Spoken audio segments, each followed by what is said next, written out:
All right, we are back here, wrapping up the golf major season here, the Open Championship this week over at Royal Liverpool. Joining me today to break it all down, our golf correspondent, he works with the PGA Tour, Dan DeMartini is back. Dan, how are you? Hey, Mike, I'm doing well. Thanks for having me. And I know we're wrapping up the year on the major front before we get to the playoffs. Playoffs are creeping up on us really, really fast. So kind of a cool time of year. And once again, it's tough to play golf down here right now with how hot it is. But I'm hoping everybody up in New York, the Northeast, is getting out there to play. So yeah, it's pretty sticky up here too. I mean, we also had a lot of flooding rain over the weekend, but most of it has cleared out. Though we're looking at more rain again tomorrow as a day of recording. Well, I did hear about all the rain. I think it's crazy how much you guys got, but I will tell you, it's good for a golf course. In a couple of weeks. So as long as the course doesn't flood. Should get good condition. Yeah. Once they're back.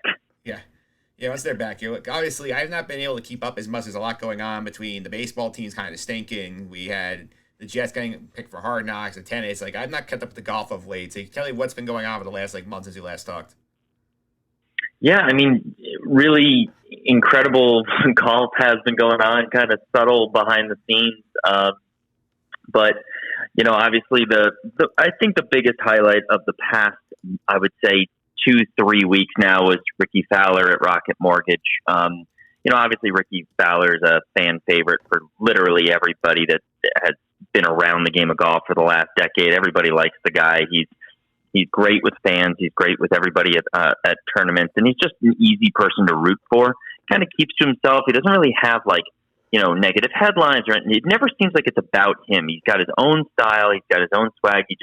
He goes out, he plays golf, and he likes to do his thing. So he's someone easy to root for. And, it had been, several years actually, since he had last won on the PGA Tour. So for him to kind of break through, and everybody obviously remembers a month ago, he was, really in contention at the U.S. Open there for up until the last 5-6 holes. So, for him to get himself,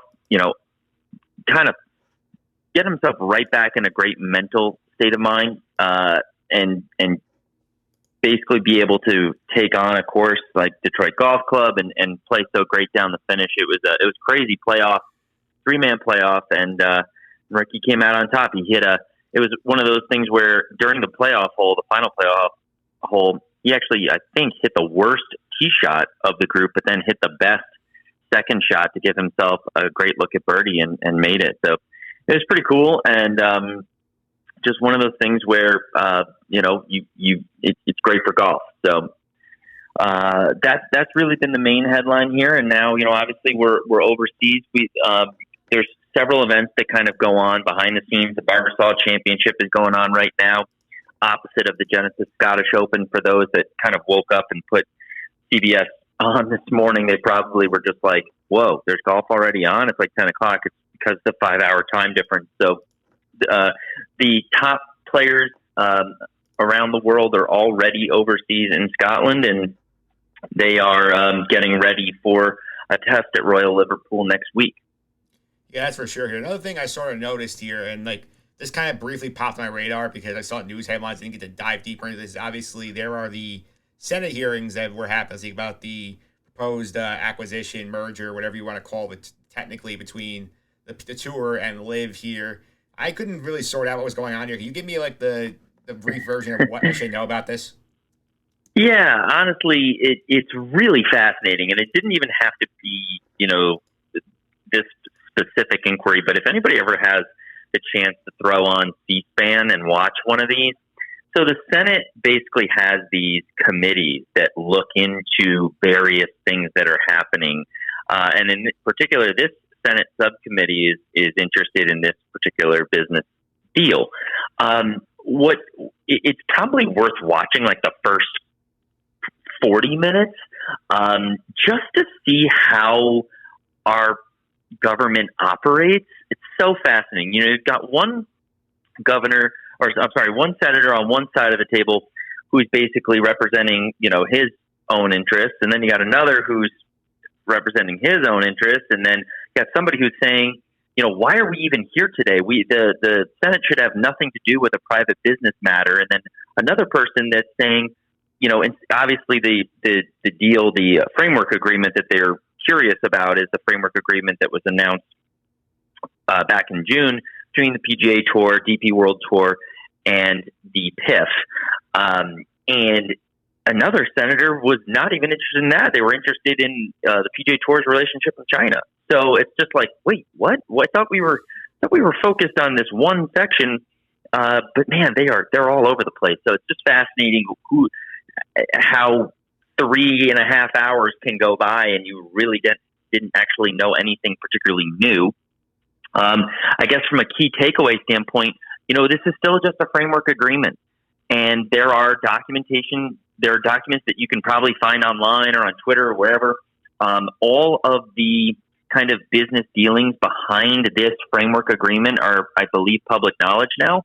And, if anybody's really curious, I suggest going through and looking into it a little bit deeper.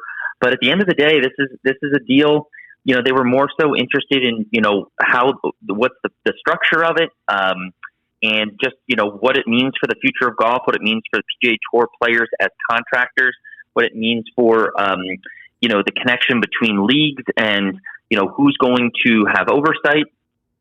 So really at the end of the day, they were poking and prodding, and it just kind of came out to the fact that, the PGA Tour in its current circumstance is, came to the table, and they are trying to work through a framework agreement that puts the PGA Tour in control from basically all situations going forward when it comes to, figuring out where the best players in the world are going to be playing. So it's, at the end of the day, this framework agreement can change.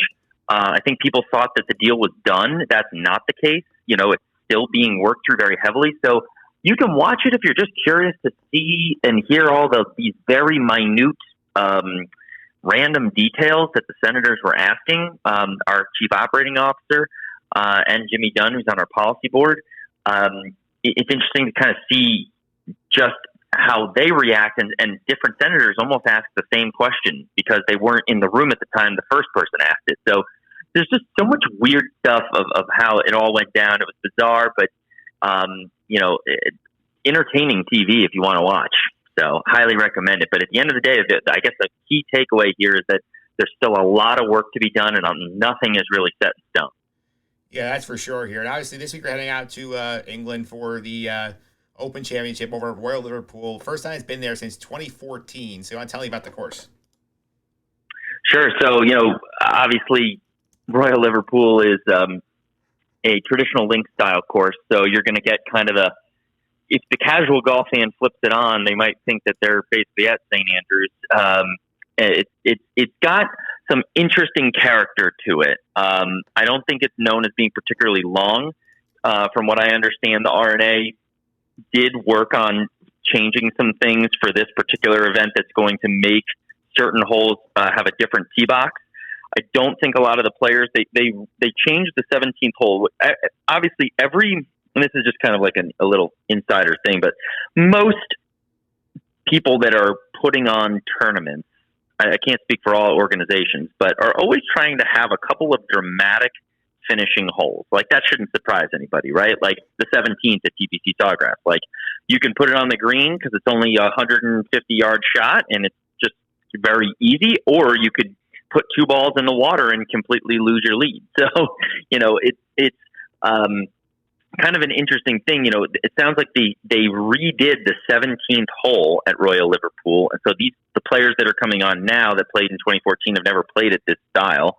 It's still a short hole, but man, they put this massive bunker right in the front. So if you hit the front of the green and don't get up onto this upper tier, you're going to roll right back down into a bunker that you have no sight line to where the actual hole is. Like, you are buried.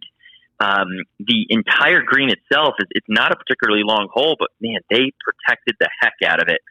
So I saw a flyover view of it. It looked crazy cool.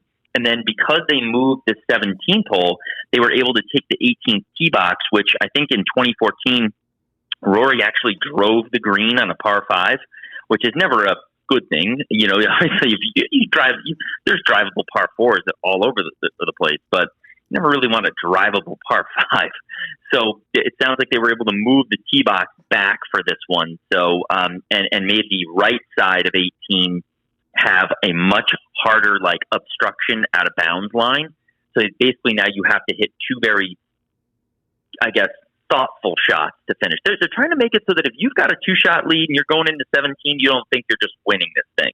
Like you can easily get yourself in trouble on 17 and 18. So it's going to be an exciting finish, especially if the scores are really tight. I don't think we're walking into an event where Tiger or something like that from 20 years ago or 15 years ago when he had a 10-shot lead. So I think this is going to be tight. But the best players, it's crazy. I mean, I was talking just to some folks that I worked with, and we did a comparative. And I know we're going to talk a little bit about the top the favorites for this event, but man, if you look at the season that Jon Rahm and Scottie Scheffler have had, most people think of Jon Rahm and all the incredible wins and how much money he's made already on the year and all this cool stuff. But Scottie Scheffler, going into this week, okay, has not missed a cut. I think the worst he has finished in a major this year was T12. Or actually, I can't even remember, but I think there was some crazy statistic that like every single tournament that he's played in, he's finished in the top 20. And I think right now, I don't know where he is. Let me pull up the leaderboard right now, but I think Scheffler is in the hunt again at Genesis. And he didn't actually have that great of opening round, but yeah, he's T5 right now, and it's going into Sunday. So he's only a few shots back of Rory. So, I mean, it's really cool for golf to know that the top players are coming in healthy and in form, and like, it's just going to be a heck of a tournament next week. Yeah, that's for sure here. And what types of players do you feel like are going to do well on this course? Everybody says, oh, well, they build up the fescues and that the fairways are these rolling fairways and there's big, huge bunkers everywhere. And this is traditional links golf. Well, I genuinely have changed philosophies. If you're asking me personally who's going to do the best out there, it's the guys that when they're designing the course itself and they're putting down, where the tee boxes are and the angles and, where the pins are going to be, it's the guys who can hit the ball far enough past the traditional areas where golf course, architect and design are looking to penalize players for hitting it just within that range. So, like a lot of the times you see, issues between 250 and 300 yards. Like if you were in the fairway, but you might have run into a tough area or gone off the fairway in a certain direction. I think the guys like the Rorys and the guys that can bomb, and Victor Hovland, those guys that can bomb it like 50 yards even past where the trouble is, I think those are the guys that are going to succeed. You want to get a short iron in your hand as quickly as possible. I don't think these greens are going to be fun if you have to hit like 6, 5, or 4 iron from a fairway. I think you've got to get, in a 9 iron or shorter in your hand very quickly. So I'm going to go with the long hitters on this one because everybody's going to get into trouble. But you would rather have your second shot not be from 270 yards out. I think that you gotta go with the big hitters for this one and the risk takers. Good to know when you're trying to make your picks here. Let's look at some of the top contenders on the board here. So, talk a little about Scottie Scheffler before. I feel like he's been in the mix everything this year. So, like, what do you expect here? Standard, just standard. If you're thinking about who's going to win this tournament, you cannot rule him out. You just can't. He's not one of these other players like the Rahm or Rory who. Now, Rahm is an exception this year, and Rory, too. They're playing great and consistent golf, but you would have said in other years, he could be super hot or he could just be off. Scottie Scheffler is consistently in the top 10. Even when he's not after rounds 1 and 2, he just keeps finding his way into the top 10. He's just so good at golf. I don't understand how he keeps doing this. He's just a machine. So, Scottie Scheffler, yes. Jon Rahm, yes. Rory McIlroy, yes. There's a reason why. Like, you always see these, kind of who are the favorites going into tournaments, and I don't always believe them as much, but all the golf writers and analysts out there are right on top of it with this one because those are the guys. they're playing great right now. Rory McIlroy's leading Genesis. It's like their game is in form, and they all want to win this last major and then head into the playoffs. That's for sure. And obviously, Rory's going to be fascinating because obviously the last time the Open was over at Royal Liverpool, Rory won it. So expectations are going to be high. He loves this course. Yeah, he loves this course. You know, I don't know if we want to skip ahead to our picks, but I definitely am having a hard time.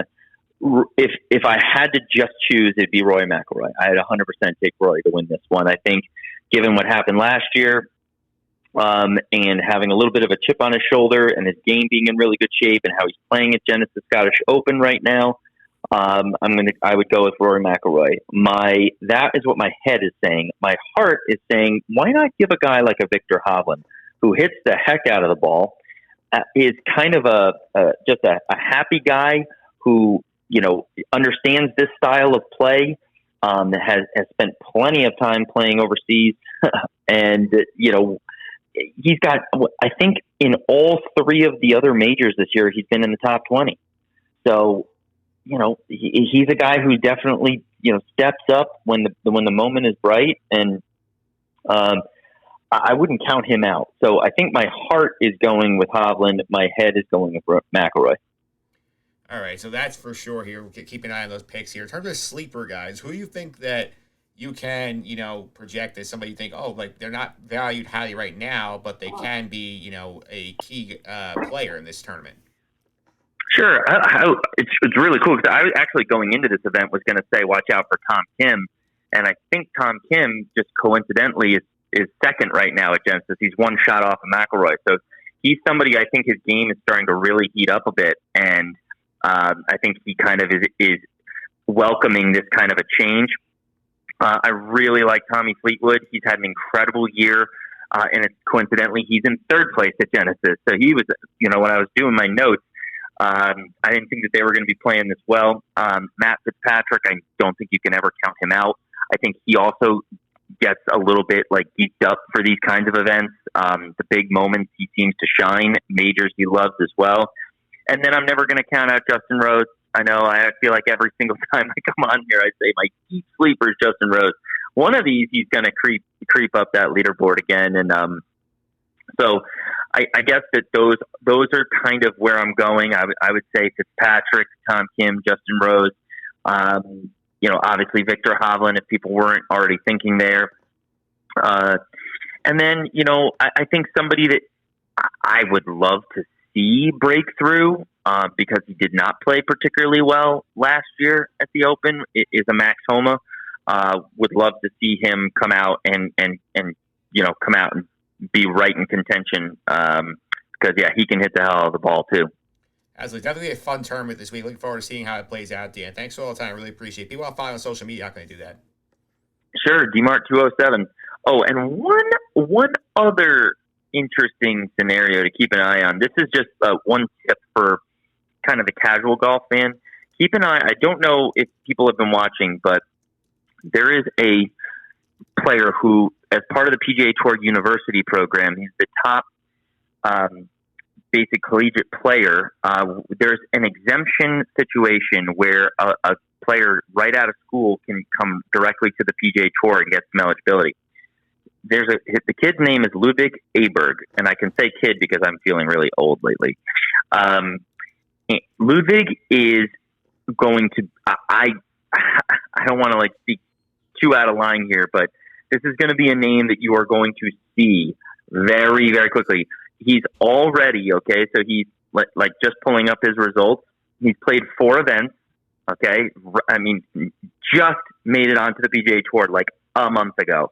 4 events, he has 3 top 25s already and 1 top 10. He finished literally tied for 4th last week at John Deere. So this is a guy who is just, you know, he's 23 years old. He went to Texas Tech, and he's a big guy, and I think he's the real deal. So Ludwig Aberg, keep an eye out for that name, and don't be shocked if, you know, maybe not the rest of this year, but next year and 2023 and beyond, 2024 and beyond. I mean, this is somebody that can get you excited about watching golf. Absolutely, Dan. Thanks for all the time. Really appreciate it. All right. See you.